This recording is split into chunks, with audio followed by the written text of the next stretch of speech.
Welcome to the 103rd episode of Sawdust Nation Podcast with your host, Nick from NPG Creations. That's myself. And Josh from North Country Woodworking.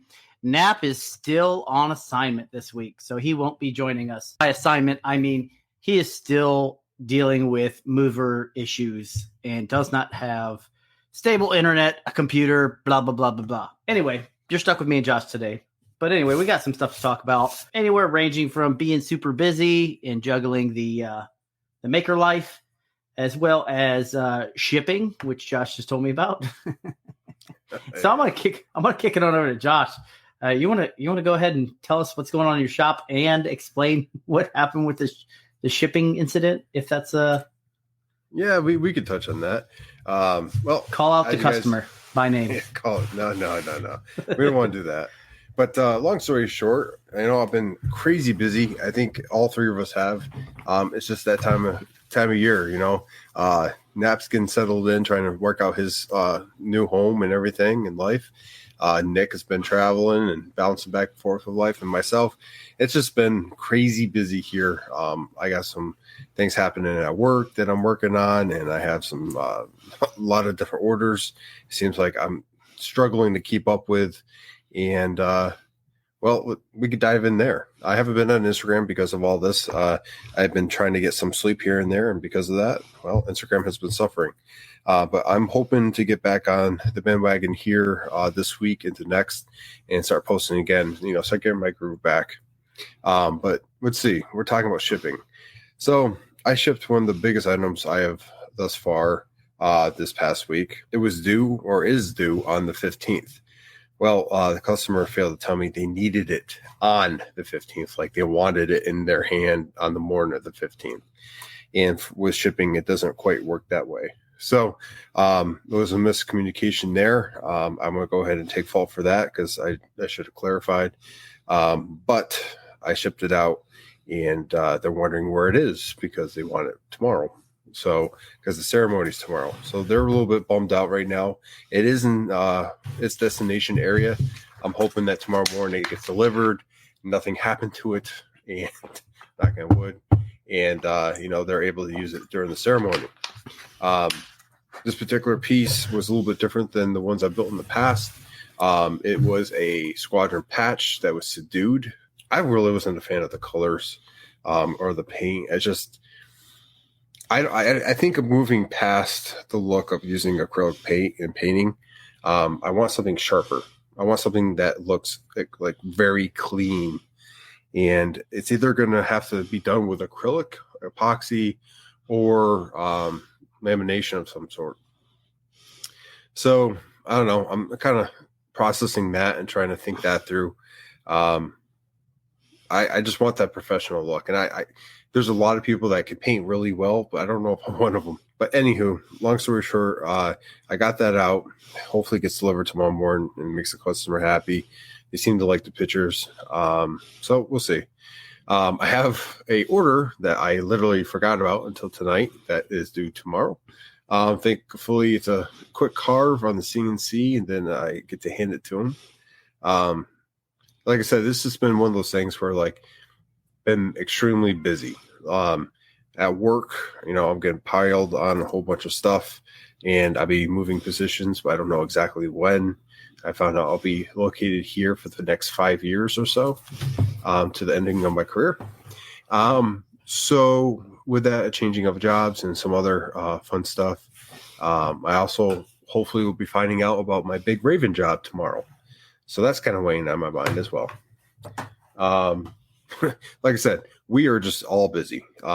It's my wife's birthday today, so I want to say happy birthday to her.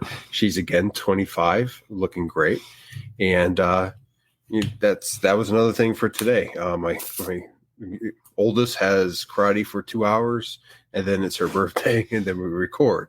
So it still is a full day, and it's been interesting. But in the shop, let's go back more to that. So I got this big patch that I did that was subdued, right? They wanted 8 pieces of the center cut like a puzzle so they can put it together. And during the ceremony, 8 of the leaders will be able to put it together, and then it forms the patch. So that was something that the laser came in clutch with, right? Because between the bandsaw and the laser, I would venture to say the laser has a thinner kerf than pretty much anything we have in the shop. So that's what I used, and it worked great. As I was painting it, I was putting it together. I actually hung it up on the wall and see how that worked. It worked great. I was a little bit nervous on the dimensions because I did the puzzle pieces as a separate entity as actual carve. So I had to be pretty precise between CNC and the laser. And like I said, I was a little bit nervous about that, but I left just enough of a gap where it's easy to put the pieces in, but it holds it pretty tight. So I'm pretty happy how that came out. The construction of it went through pretty well. Didn't have too many issues with that, which I'm thankful for. I am pushing the CNC, I think, a little too hard sometimes by going a little too fast. That spindle has so much potential. The PWN 1.5 water-cooled spindle has so much potential and can cut so much faster than what a normal router can on that setup with the X-Carve. And I tend to forget about the X-Carve's limitations. And I could definitely see the stepper motor struggling just a little bit with that. So I would definitely like to replace the stepper motors at some point in time. But then again, if I get this job from the Ravens, I'm probably going to get a bigger CNC anyway. So we'll see how this all works out. Wood prices and gas here are not helping much. I had a customer reach out and buy something at Etsy, and I had to inform them I'm willing to pay them back, but I can't cover shipping. With this last job, when I shipped out, it cost me like $250, and I can't do that. Between the price cuts Etsy gets and everything else, it's been a struggle with pricing, especially as of late. So I was lucky. The guy was a master sergeant. His retirement's in July, and we talked it over, and he's happy to cover shipping. He ain't going far. It's going to Maryland. And it's one of those things that I wasn't very proud of. I don't like Etsy for that very reason, because like, even though I have in my description, before you purchase this particular item, please contact me so we can work out and make sure that the price point, the estimate that I have on here will fit what you are looking for. And unfortunately, he just went and bought it without reaching out. And so it's one of those things where, I'm really highly considering moving everything to a website just so I can put the information on there so people can see it up front. Like, hey, I am active duty. I have a normal job. This is secondary. Deliveries and stuff like that are subject to change based on my primary duties and similar stuff like that. Or like, hey, you know what? Shipping prices are going up because of gas and this and that. It's a better way, I think, to reach out to clients. And I've had a lot of locals that are not necessarily military ask for my stuff, and they're looking for a website versus when I say Instagram or Etsy, it's not like I put them off, but you could tell they were expecting to have a website associated with what I do. And we've been talking about this off and on, Nick. I mean, it's been one of those things where I think almost every other episode has been mentioned. So I don't know. I think I'm going to go ahead and start looking at different sites to see what hosts are out there, and maybe build a website and slowly get rid of Etsy or something. I don't know. Maybe keep Etsy or keep both of them. So, yeah, I mean, it's just more to manage. You know what I mean? You're absolutely right. It's more to manage, but you could do with it as you will. I think where I'm running into personally, and maybe you're running into it, I don't know, is people see what we're doing and how much we're putting out, and they're expecting that they expect it's full time. Yeah, I've got a lot of assumptions on that. They're like, "Oh, you're still active duty?" I'm like, "Yeah, dude. I don't just like wake up in the morning and go work at the, in the shop. I wish I could be that way." Oh, I would have no problem meeting deadlines at that point. You know what I'm saying? This one of the last builds, I literally worked on it until 4 a.m, and I was contemplating not going to bed. I slept for a couple hours, woke up, and continued. But it's what we have to do. This last weekend wasn't a weekend. I really don't remember the weekend. Like it was literally just working on projects to get them knocked out. Because I did this weekend alone, I did that, completed that patch project, got that sent out. I did 25 coins back and forth, both sides. I did 2 plaques for the 87th wing colonels. What else did I do? I painted a sign that was the karate sign. They wanted the letters painted black because they liked the other one I did.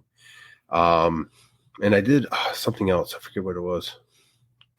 Helped my wife set up a couple projects, and I finished or close to finishing the plaque for the military working dogs. That's basically all CNC'd out, including all the lettering. And so the negative space has been cleared, so everything's popping. And then I left the 2 spots for 2 pictures that they want engraved, and it's on walnut, but I can't find the exact right settings for the pictures, and I keep practicing. And I'm thinking I'm gonna go back and actually turn the air off because I want it to burn darker. And I'm thinking for like engraving where you want it to burn darker, if I turn the air off, it's gonna scorch a little bit more, giving it that little bit of a darker appearance. I haven't tested this theory for the laser. For what? You know, what's the material? For walnut. For anything, really. Because I noticed when I burned with the diode, which I know is a different medium, or even the Glowforge, everything was a little bit darker, and it didn't have the air blowing on it to basically prevent extra charring and stuff like that. I'm thinking if you engrave without the air assist, it will actually engrave darker than what. Why don't you just up your power settings? Because you need that air assist that helps it cut deeper. Yeah, but it helps it etch deeper. I know, but you're going to end up charring the shit out of the edges, and then you're going to have to do a bunch of sanding. So if you up your percentage, but if you're just engraving, even if you're engraving, I've done that. I've done it. Believe me, I did it plenty with my old 60 watt. Yeah, but so. I don't think turning the air. Well, so here's the only reason I would ever turn the air assist off. And that's if I'm cutting or etching something and the air is blowing the piece around underneath it. If that makes sense. Like if it's a lightweight piece and the air gets up underneath it and then lifts the piece and moves it, and then your whole zero's off at that point. But when you're engraving pictures and stuff like that, engraving deep is not the answer. For every time I try to engrave deeper, it doesn't look quite right. I don't know, man. Have you tried the borax? I have not tried that yet. I was trying different combinations of other stuff. If you're if you're going to engrave, the best wood to engrave on is cherry wood because it's nice and black. I tried that as well. I tried some other mediums as well, and I have the freedom basically as long as the pictures show up. So like I can cut a square, engrave the picture, and glue it on, and they'll be fine with it because you can see the picture.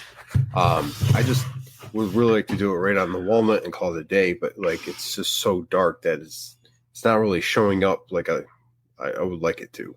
But I'm just trying to work that out. What are you finishing it with? This particular one is probably just going to be some oil or Odie's. It's one of the two. Odie's makes it super dark, man. Like the wood. So I noticed this. So if you make a plaque out of Odie with walnut and you put Odie's on it, it almost drowns out the etch. No matter what you put on there, the Odie's gets it so dark. So what I found was walrus oil, the cutting board oil. Yeah. Keeps it light enough to where the etch still pops. So, and it's easier to apply too, because you just take a paper towel and you get the walrus oil on it, and then you just smear it around. You don't have to worry about. Odie's is so thick, you got to buff it in. I have a gallon of that, and I have a little bin. I utilize for plaques. I just kind of throw it in there. But yeah, I agree. I've noticed the same here and there. It's just one of those things. I don't know. I want to get it right. So, and before carving on the piece, but this upcoming week, I got to finish that. I have to finish a realtor sign, basically saying "Welcome to your new home" for each sale. That's due tomorrow. I got to get that knocked out tonight. I have a small shadow box due, and a little plaque that's due Thursday, which I got to complete tomorrow. And then after that, I have that big New Mexico job, and I have to finish the project for the maintenance squadron here by the 29th, which is basically a patch and some oak frames, which I have to find a bit that's going to do the frames the way I want to. But yeah, the rest of the month shouldn't be that much. I do have little stuff popping up here and there, but it's not going to take long to get on the laser or the CNC. Basically, knock that stuff out. I'm working on trying to get stuff out of the shop, as far as like extra wood and stuff like that. I'm always trying to continue that process. I'm even burning some of the stuff I know I'm not going to use just because, well, I mean, it's just not going to be used. I had some oak cookies that I just weren't going to do anything with, so I burnt those up. And I'm trying to clear that back corner because if I do, I'll have more area for the my tools and stuff back there, and more work area. I have some improvements I want to do now that I'm going to probably be here for a little while. And, the housing market isn't that great. So we're going to stay here until that basically clears up a little bit. So I'm not so worried about, establishing myself in the shop like I have been this entire time. So stability is definitely a little nice, an answer to what we've been asking for this entire time. But yeah, man, that pretty much wraps it up in the shop. Like I said, the big takeaways from that is shipping, maybe possibly creating a website, and then we're looking for a better way to paint / finish products that want to be colored, like a patch. I know you have something sitting in your shop that might be better with that, but I don't know if you've done any work with this since you got Talking about sublimation? Yes. Yeah, I haven't touched it in a minute. I haven't really had a need to touch it lately. I invested. Like a personal problem. Yeah, well, I invested in it and the printer and everything like that, and used it maybe once or twice, and it'll come in handy when I need it. But as of right now, how much did the entire investment cost for that? I think everything together was like $550. It was only $550. So $300 or $350, $400 for the printer and the ink and the paper, and then $125 or $100 for the press. How big can it print? Whatever a regular sheet of paper is, like 8x10 or 9x11, whatever that is. Is that gonna ever bite you in the butt, or can you just do like? No, I only got it to do smaller things. Larger items I can reproduce other ways. I think would be more, I don't know, it would probably look better if I did it out of acrylic, like a logo or something like that. So the larger the item is, the easier it is to make it out of acrylic. The smaller it is, it's more of a pain in the ass because you can only cut so small and have it stick to the piece that it's going into. You know what I mean? True. Question about the acrylic though is, what if you want a patch but not shiny? You could get matte, or you could spray paint your stuff matte. I mean, you could get matte acrylic. I guess you could. I never even thought of that, to be honest. When I think of acrylic, I always think of the shiny stuff that we use. But yeah, I mean, I will use matte every now and then. Like I use matte for a couple different things, but nothing. I haven't incorporated it into, like, people like shiny, man, especially if it's hanging on a wall in an office. That's what, unless it, I don't know. I haven't run into anybody who's like, yeah, dude, I don't want it to shine. Well, you know what I mean? If it's like, say my patch I just did, say I was going to do a 29 by 29 inch patch, I wouldn't want it all shiny acrylic, because if it hung in someone's office, it might start a fire based on light bouncing off that baby. But I don't know. I think there's a place for, gloss, matte, and what's the third one there? Satin. Satan. Yep, Satan. But I mean, like, it's all preferences. I do like some things in matte. I do like some things in gloss, but I think like flat black is super, super cool for like tactical stuff. Like if you're like a subdued flag or whatnot, flat black is the way to go. but I haven't really come across any squadron logos or anything, any signs that I've made where matte would have been like choice. Well, most of them were not subdued. This particular one goes on OCPs and it had all the subdued colors, like like olive drab green and like very burnt red and like almost like a brownish green around the outside, and black. Like there was no colors there to really pop. Even painting, like I said, painting them was kind of, I don't know. When I paint acrylics or sign like that, it's nice doing bright colors because it really makes the piece pop.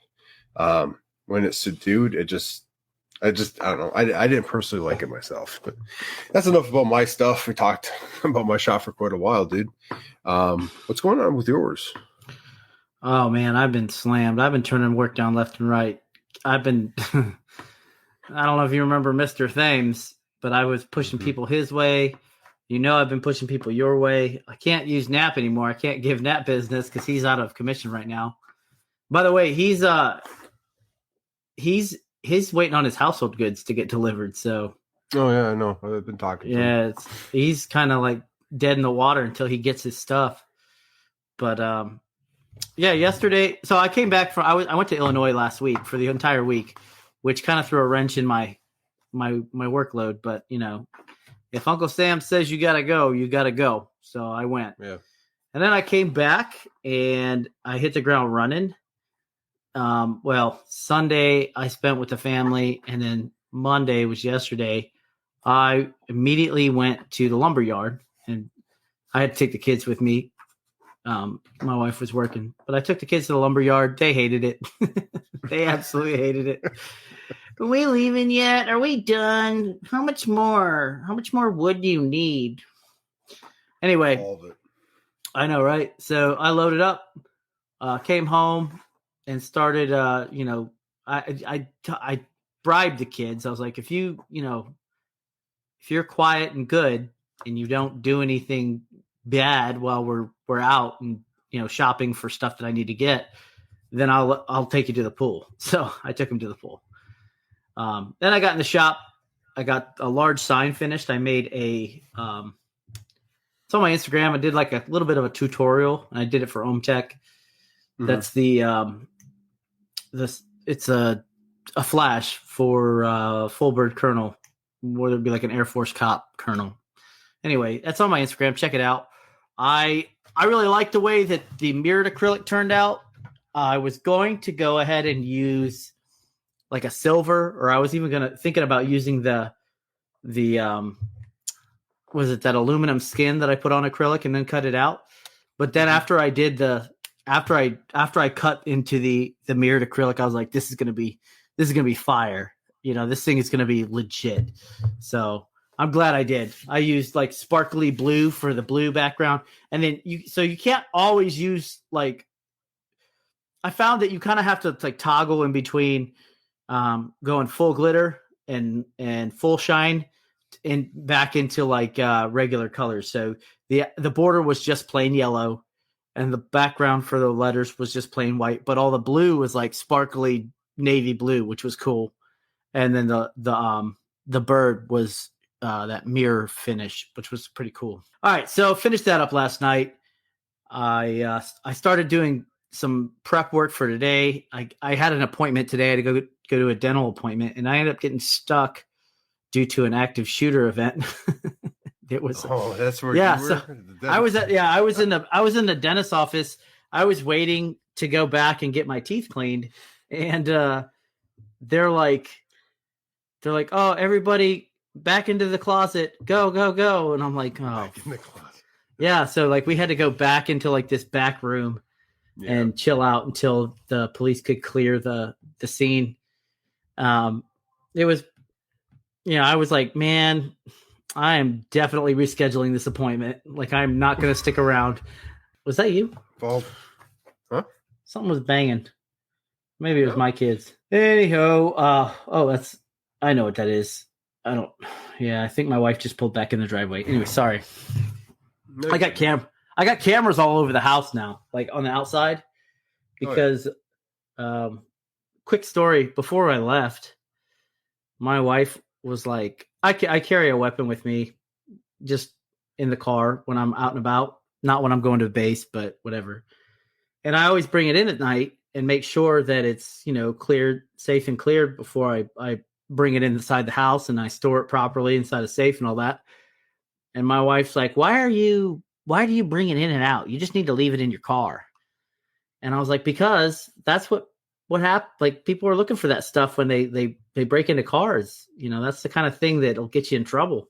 So that night, I woke up the next day on my way to work, and Kelly was like, did you go through my car this morning? I'm like, no, I just jumped in mine and left. She's like, somebody went in my car last night and got into my glove box, got into my center console, and threw stuff everywhere. And I was like, oh, almost like they were looking for a weapon. You know what I mean? Yeah. So got to be a hard target on that one. Anyway, but we're not a force protection podcast. We are a woodworking podcast. Anyway, so after I broke free today from my shelter in place, once they made the all clear, came home, started working. I've got so much stuff stacked up, man. It's ridiculous. It's absolutely like, once I started adding the invoices, like, I'm like, golly, I'm busy until August. So I stopped taking orders from like, people are messaging me like, hey, I have a retirement coming up. I'm like, well, when is it? Because if it's before August, then it's not happening with me. You know what I mean? Apparently people get upset when you can't work for them. I don't know. I've definitely run across that a couple times where you're like, I can't do that in that time frame. They're like, why not? Yeah. You're supposed to drop everything you're doing for some people. Well, there are reasonable rush orders. Yes. Well, sometimes even unreasonable rush orders. But when you're at full saturation, there's absolutely no way in Hades that you can put anything off any further, because you're pushing timeline now. And I'm definitely pushing timeline on at least 3 projects. So gonna pull a rabbit out of my hat and get them all done. I made a flag today, and it's an exact replica of a flag that Nap made. I'm sure he'll love that. No, so he knows about it because the lady that ordered it from me always ordered through him. Yeah. And she's like, I want one like this exactly. And I was like, well, all right. I mean, anyway, so that's done. I'll drop that off on Thursday. That's Tuesday, right? Yeah. Yeah. And I right before the podcast, I went and did some panel glue ups. Dude, I was fastest glue ups I've ever done in my life. I got three flags glued up, or 3 panels glued up to carve flags into. I did it in 15 minutes. Talking about joint, the edge joint, and then run through the table saw to make them parallel. Throw them on some clamps with the glue, and then tighten them down. Get them ready to go. They're sitting on my table saw right now. So dripping all over it. No, I wipe them. I wipe everything up after I'm done, because I don't like scraping like glue drips and stuff. That's a pain in the butt. What else? There's a lot of stuff. I got a question for you. Nap made. I don't know if we should get into this. We're gonna get into it. Nap made a sign. It's on his Instagram. I don't know if he told you about it. Mm-hmm. Yeah. So he made a sign for the people at work before he left. And it's a beautiful sign made with a whole bunch of different woods and all that stuff. And then the people were like, we want to get like a little placard to hang from it with the person's name on it. But Nap was already gone.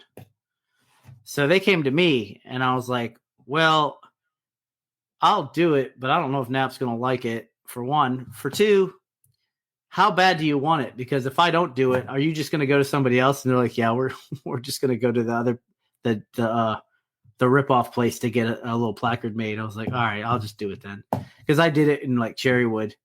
And I think Nap felt some type of way about that. I felt bad for Nap. But at the end of the day, what do you feel about people adding stuff to your project, whether it be underneath it or around it, but not on top of it? So a while back, actually did this to someone else's piece.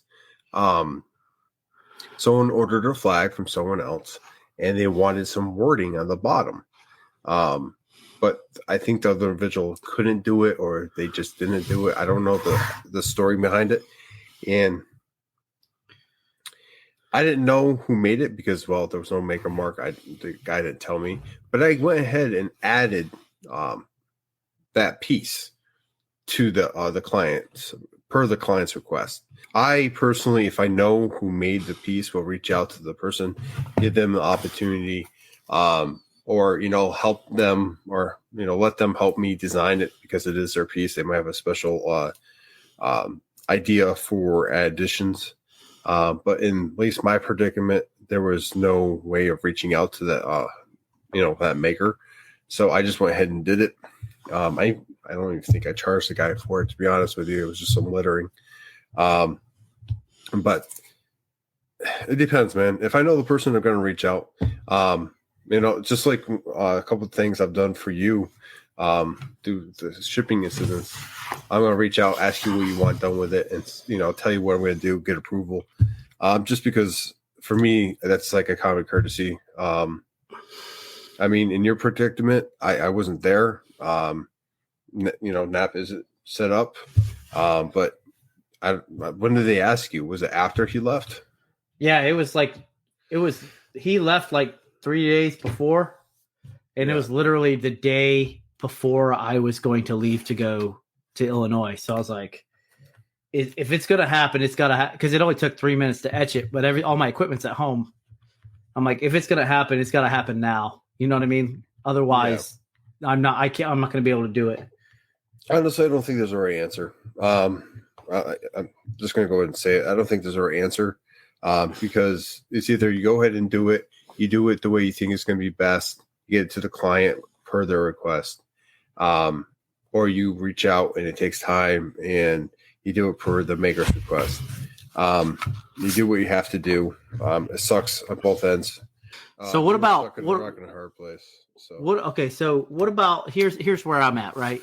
So if I made something and it was shipped, or if it was sent off to the customer, right, and it's physically impossible for me to touch that piece again within a timely manner, and that customer wants something done to it, if another maker does whatever, that's fine for me. I don't care. Excuse me. It's your piece now. You paid for it. I don't really care. You paid for it. You own it. Just, don't tag me in it then. You know what I mean? If you're going to post pictures of it. That's the same thing. Like, you buy a car, you can paint it whatever color you want. It's just going to be different than the manufacturer's paint. But at the same time, there is a difference between disrespecting someone's work. I feel like if I bought, let's say I bought a mallet from you, Josh, and I was like, man, you know what? I think I'm going to laser etch a whole bunch of designs on it, and then claim, I don't know. I just something I wouldn't do because it's your artwork, right? Yeah. But I'm not in the market to go ahead and just alter other people's work. And I feel like I did it in the most easy, like the easiest way to separate it from altering his work as possible, which was a hanging placard from underneath. You know what I mean? It was underneath. So at the end of the day, I apologize to him. I felt bad that he got upset about it, but I wish he was here to talk about it some more. Hopefully you'll be here next week and we can revisit it. I'm kind of like in the middle of both of you guys on this, because like I can see your point of view and I can see his point of view. And on theirs, they had time to come to him before he left. They did. They definitely did. But that is no factor here. Let's look at it this way. If you're selling something, all right, you delivered a product, and the customer wants what the customer wants, they're gonna do it either way. Would you rather have somebody that do it behind your back, or like and do it with quality, or would you rather have some a-hole mess it up and like make it look like garbage? Like if I'd have put a pine sign underneath that thing, could you imagine? He would have had a heart attack. He would have had a heart attack. Oh my gosh. I use cherry wood, but he would have had a heart attack if I would put like construction. Next time you gotta use ebony. I'm gonna use a 2x4 next time. Anyway. Oh, we love you now. Like if you ever added a 2x4 to my piece, man, like I couldn't even imagine. But just what if I bought something from you and then tossed it in the fire? As long as you pay me, I don't care what you do. Exactly, right? That's what I'm saying, man. As long as you pay me, I don't care. You need another one? Throwing in the fire, I would be like, okay, you're at 4. Yeah, but like, hey, you need another one? You burnt the old one. You need a new one? Same price. Yeah, now I'm gonna charge you double. No, I don't. It depends what it is, man. I mean, like, to be fair, he spent a lot of time on that. And that was like his pride and joy, his last piece leaving San Antonio. So it probably had a little bit more of emotional attachment than most of the pieces he's done. Emotions in a glass box of emotion. Well, I mean, think about it, man. PCSing is hard. Not only is it like financially hard on the family, you're leaving a place you lived, people that you've been hanging around for, a number of years. And then you're moving into a place you have no idea how that's going to, pan out for you with the people, the area. It's both exciting, and it's both stressful. So, I mean, like, to be fair, it could just been a combination of all that. I'm not going to speak for him. I'm just going to say, like, I've never been in the predicament where I've had to PCS and do a last project for the squadron area I worked in. So I cannot speak to something I have not experienced. I got a question for you. What's up? Have you ever made a generic plaque and had somebody else make the nameplate for it and put it on? Dude, I tell you what, that's good business to get into, because I have the CR unit over where you're at. Yeah. They ordered a bunch of plaques that all said the same thing, but they wanted to get like the little 2x3 plates at the whatever store is on base there, and they were just going to etch the person's name and the dates on it. This way, they could have a bunch of plaques on hand and didn't have to like scramble to order anything, and make sure everybody got the same thing. You know what I mean? So they weren't given. Smart, yeah. So I know that's like, we're kind of shifting now. I want to shift into like, I think that's smart business as far as promoting that kind of plaque, and you can do it in bulk. And this way you get large orders and start producing more pieces of just repeatable things. You know what I'm saying? With the equipment that you're getting, that's the smart move. I like that kind of stuff too, because like for the hammers, I get order for the hammer. I have blanks already set up. And when I get time and I'm already out there, I'll start doing the 45-degree cuts and put I'll basically set it up. So I have to grave, drop the coin in, epoxy, and I'm done. What if the unit did this? What if that unit that ordered those hammers had everything done to them minus the name and the dates, and they put a small little metal plaque on there afterwards, like not a plaque, a nameplate. So all you did would that work for your particular? Not for that. That would be the way that I've set that up. Was the way I set it up because of the equipment I had, and because of that, the template for it and what they really like.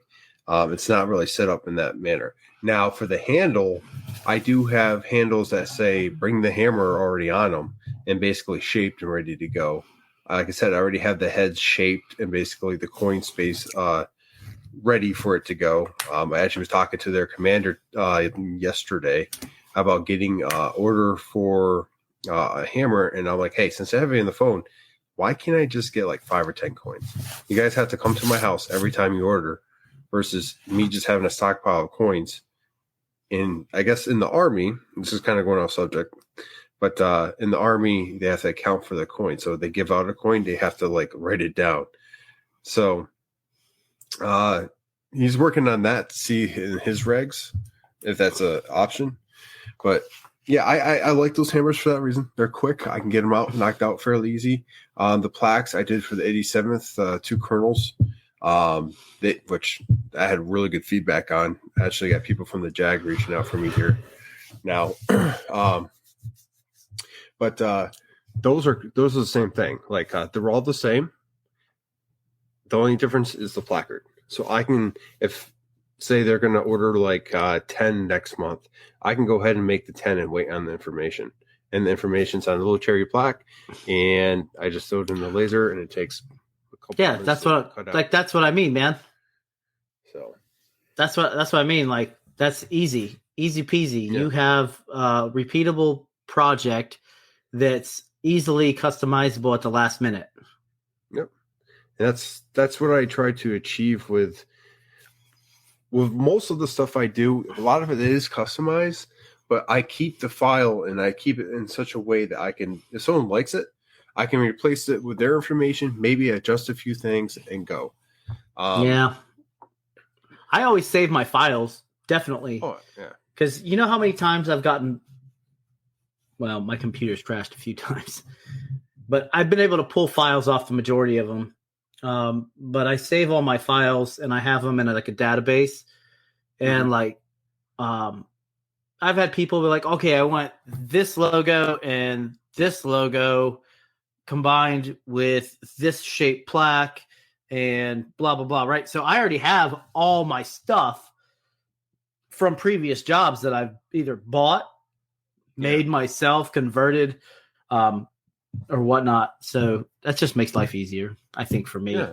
Instead of searching it every time. You know what I mean? Yeah, for everybody. I got to do better about labeling mine. One of the issues I have is my organization when it comes to files. Because say I do a project in Lightburn and I'm doing one up real quick and I'm doing a couple at a time. I don't really name it in such a way where it's easy to find like 3 weeks down the way. You know what I'm saying? I name it something quick, fast. I can just save it so I don't lose the file if my battery dies or what have you.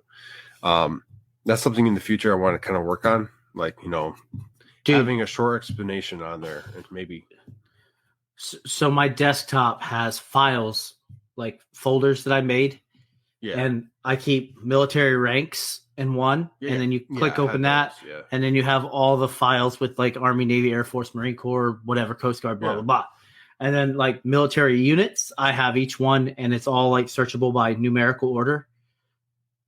So, like 101st Airborne comes after 82nd, blah, blah, blah, all that stuff. Yeah. But what I do is I do so many darn jobs that I do what you do, but I always label it what it is and save it to my desktop. This way, that like once a month, I'll go through and I'll just sort out my desktop and drop it into file folders that it needs to go to. And I think if you sat down and did that once a month or once every 2 months or whatever, I think you'd be a lot more organized on, because you can lose your computer that you've saved over and over again. Yeah, I do it. I just usually get tired of it every 6 months and I go through it all. But I like to do something that's a little bit easier because instead of spending a day on the computer doing it, I can do it, like you said, every week, spend maybe 10 minutes. That's another thing. So if I have the Lightburn file as well, so like I already imported into Lightburn. Sometimes you have an SVG or a scalable vector graphic, and you need to do a little work to it in Lightburn to get it the way you need it to be.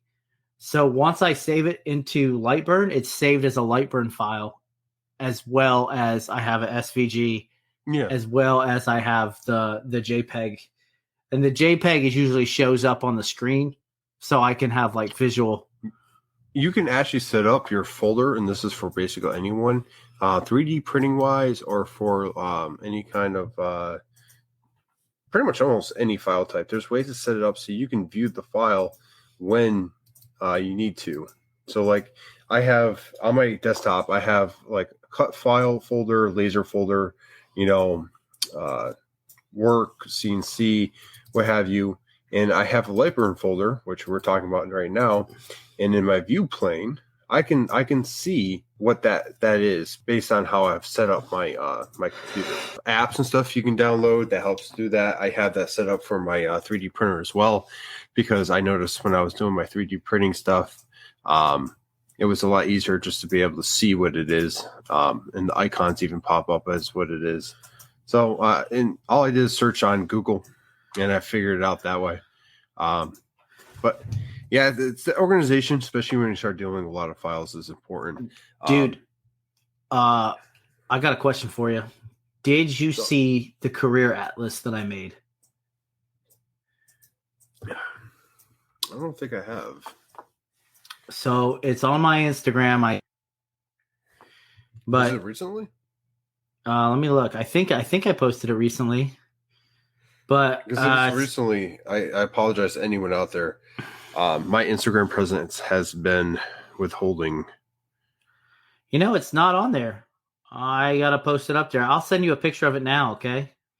But check it out. Make sure it's actually what you're talking about. Yeah, no, it's gonna be my career atlas. Oh, while we're on here, and I want to mention this too, because I've been there's a couple of people and a couple of things that have happened over the last couple of weeks that I've been wanting to mention, and I just haven't. Every time we're on the podcast, since we got a moment, you're sending me your special picks. I'm going to go ahead and mention Victor from One Design. He's doing it, ladies and gentlemen. He's creating a CNC from scratch, and he's doing a fantastic job. He's been updating us on his progress. I'm actually looking at some a photo now, and I'm telling you, I am jealous. It is looking and coming out fantastic. If you're not following him, you need to follow him and see his progress on that. That is something that you need to be checking out. The second person I've been forgetting to mention, and it's bad on me, is a local maker here that I work with here and there. I've mentioned him a couple times. His name is Matt, Cape and Prairie Wood Designs. This guy, he reached out to me a long time ago, well, it feels like a long time ago, where I did some inlays for him and some templates. And it's one of those, I do jobs for him. He helps me out here, back and forth. But I actually got my drum sander fixed. The part that I broke in two, he had a friend weld up for me, and I installed it, and I got it working and actually utilized it this past weekend, which helped shave down a lot of time with some of the projects I had. Though it's going to be a work trade, I actually could do a graving on a table for a boat here coming up whenever he gets it to me. But regardless, I got a tool that, usually is a, $2,500 purchase, fixed, and it's up and running. So I'm eternally grateful. I like the Maker Network. I like utilizing it, doing job for job. I think that's the way it should be personally, but yeah. It's if you haven't checked him out, check him out too. He's on Instagram, and he's making some pretty cool stuff as well. I actually did a shop visit a week or two ago, and it's a pretty impressive setup. I got to see firsthand the Fusion, the sprayer. Was it Pro 3? And I saw how his setup worked and his thoughts about that sprayer in particular. He told me that he liked it. It would be the lowest grade that he would go, though. Be anything higher for this next purchase. But he had a whole spray booth and everything set up. So I first of all, I want to say thank you to those people for keeping us updated on what's going on in the shop, helping us out, and then encourage those around. Go see other makers around you. It's worth it. Go to other maker shops, hang out, have that conversation, check out their shops, their layouts. It's definitely worth it. I'll get off that soapbox, and I did get your pictures, and I will say, my friend, you did an outstanding job for what I can see. So, although appreciated, I'm offering this idea up to you as a money maker, as a new project that you can make that's super freaking easy, especially with the laser bed that you have. Mm-hmm. And so, folks, if you don't know what I'm talking about, a career atlas, especially for folks in the military, would be something when you go to retire. If they can't see it, I'll post it on Instagram later. But it would be so folks that travel around the world or even just the United States, a lot would have this presented to them at their retirement or their separation, whatnot. It's it's a laser etched atlas of the world, and below there's a key, and the key states all the places they've been either stationed to or deployed to or TDY or time they spent while they're in the military. So it shows, and it's all in chronological order too. So you have dates, you have the location, and like a number next to it. And on the actual map, the number is, you can laser etch the number on the country or on the location where you were. So if somebody was like, I didn't know that you went to Siberia. Where's Siberia? And they just look for that number on the map and they find it. And boom, that's where you were. So I think it's a pretty cool idea. I'm sure it's been done before, but I would like to claim credit for it. I'm super excited. It got presented this past week to one of my former coworkers. But yeah. Man, have at it, Hoss. Yeah, I definitely I might do that for myself when I get out. And it's actually, hey, you know what, dude? You know what you should do? What's that? You should do it for yourself when you get out. Yeah, that's a good idea. I think I'm gonna take that from you. But yeah, I mean, it's one of those things where we make all these things, right? And in the back of my mind, I'm like, I have like 5 years left, give or take. And you have less, I know, and then Nap's behind us. But like when I retire, I want something. But what do you like? And every time I make something, I'm like, do I want that? Nah. Do I want this? It's just one of those things. But I actually really like this one. I really like this idea. It's simple. It's clean looking. I love the cherry they use. I mean, it's some great grain structure to it. And I don't know. That might be it. I mean, I've been all over, so all around the world, and I can't find my baby. Here, I'm gonna blow someone's mind out there. So I'm from upstate New York. Obviously in the military. I've been all over Asia. I've been pretty much all over Europe. For the most part, United States. But I have never been to Canada. Oh, dude, that's the easiest Commonwealth to go to. I know.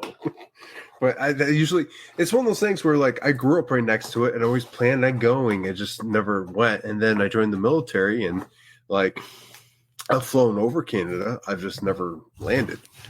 So. You know where my favorite place I've ever been is? Just because of the name. Bangor. I'm serious. Bangor's a good place to go. They have great seafood. We stayed there once. We stayed in a lodge. It was pretty nice. Did you know that Bangor Airfield in Bangor, Maine was the largest air terminal in the world at one point in time, back in World War II, because that was the last fuel stop before all of the aircraft headed over to Europe. That were fighting the war in Europe. I did know that. I mean, I am on a tanker, so I know a little bit of that history. But oh yeah, I forgot they got tankers up there. Well, that's a 135. Not so long ago, man. Yeah, they have 135s. We actually work with them quite often. But dude, yeah, that's an amazing piece. I definitely, if anything, I might do one for myself. I see that's another issue is you probably had the same thing. Is time prevents me from actually. I have a lot of different ideas I want to go ahead and knock out and throw on Etsy or webpage, and I just haven't got to able to develop or even do a test piece. Dude, I'm telling you, man. If somebody comes to you and they're like, I don't want a big shadow box. I'm not into that stuff. But I've been in a lot of places. Be like, look, bro, I got you. This is check this idea out. And you spit it, man. And then they'll pay you. They will pay you to sit down and design it for yourself, your own design. And then they'll give you all the information and it's something you could advertise forever. Yeah, it's a great idea. I like the number system is pretty sweet. I think I'm gonna edit the number system to. I'm gonna actually put little pogs or little numbered. What do you call it? Little cut out cherry rounds or whatever where the place, because I think the numbers kind of get lost on the map. That was my next statement. Is basically I like the numbers, but I feel like and I'm looking at a picture too, so it is different. It is kind of lost within the map itself because of the lines and whatnot. Or you could do little drill holes, and you put little like not popsicle sticks, little toothpicks in there with the flag. You could do that, or you could just do a little drill hole, or have the laser, basically burn a little bit and put a little bit of red epoxy in. Yeah, you could do that. Put your because I mean, honestly, like it's I like the numbers because it shows you exactly where and what it is. But I mean, like for the most part, people know the geography enough where you'd be surprised. You'd be surprised. There's one Air of these, Force. What do you say we wrap it up, Josh? Let's wrap it up. We'd love to thank our sponsors. A huge thanks goes out to PWN CNC. Daniel over there is hard at work in his workshop developing new and improved items, especially new items for that spindle kit. So check them out, pwncnc.com. If you want 5% off your order at pwncnc.com, use promo code SawdustNation981, and that's 5% off everything, your entire order. So, do that and tell them Nick sent you. And then next up, I want to thank Total Boat. Thanks for your continued support. Total Boat has some great epoxy. Check them out, totalboat.com. And for a promo code, we can give you 10% off, but you're going to have to go ahead and shoot us a DM if you want to get that promo code. All right, and our affiliate, I want to thank OhmTech for being OhmTech. They make some great stuff. Check them out. If you're looking at getting a laser from OhmTech, hit us up. We'll steer you in the right direction, and you can use our little code, and that will support the podcast. And last but not least, thank you to makerstock.com. Check them out for all the acrylic, the veneers and the Baltic birches and all that stuff. They got some great stuff. I buy all my acrylic through them. I hands down will not buy it from anybody else because they're the bee's knees. But Sawdust 10 will get you 10% off. It's a one-time promo code, but Sawdust 10 will get you 10% off that order. But yeah, and if you want to get a hold of us, go ahead and talk to Josh. Josh?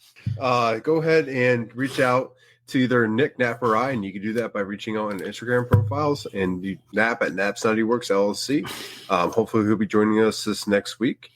We have Nick from MPG Creations and myself, Josh, from North Country Woodworking. We're all on Instagram, but if you want to reach all three of us or, be surprised who reaches out, go ahead and do it on the Sawdust Nation Podcast Instagram page. Like I said, any of us could reach out to you, and it's part of the fun, though. You never know. We also have our email, which you can reach out at sawdustnationpodcast@gmail.com. And there you can send voice clips, you can send pictures, you can send, just have a conversation through email. We'd love to hear from you and, air your voice on the podcast with those voicemails. But the best way to interact with this podcast and us has to be being a Patreon in the third tier. Every time we record, every time we pretty much do anything that we're going to release, you have full access. You get to watch it live. You get to interact. You get to basically drive how the podcast goes through questions and topic ideas. And it also paves the way for us to do bigger and better things for the podcast and our Patreons and our listeners, such as our last giveaway to the 100th. And if that is on Instagram. If you're still waiting for your 100th episode stuff, if you won, I'm sorry. I'll get it out ASAP. I know I keep saying that, but it's coming. It's coming. And if you forgot what you won, it is on Instagram and on YouTube. And you can rewatch the episode of all three of us being together for the first time and probably the last time for a while because now we're all kind of spread out. But with that, if you want to rate us on iTunes, you can go and rate us 5 stars. Every other option is broken. And if you do try, my cat will find you, as AJ reminded you a couple episodes ago. In all truth, we just want to get the feedback from you. That way we can get better. That's one of the reasons we have so many outlets for you to reach out and get a hold of us. So if you have any suggestions, don't worry. Just send us what you think, good or the bad, and we'll take in consideration for the next episode or episodes. Anyway, moving on. Final words, Nick. All right, folks. So just like always, take care of yourselves and each other. And remember, when you mix. Josh. Thank you for tuning in for the 103rd episode. Stay out of the petting zoo and tune in to our podcast. Every Thursday is when it gets released. Listen to it when you're making a cup of coffee, when you're going to work, in the gym, in the shop. Hell, listen to it at work. Turn it up. Any kind of makers or woodworkers out there, let them know about us. Spread the word. More people that listen to the podcast, the better downloads we get, which means we can do bigger and better things for you later on. And with that, we're going to let you guys go. Have a great week. And Sawdust Nation out.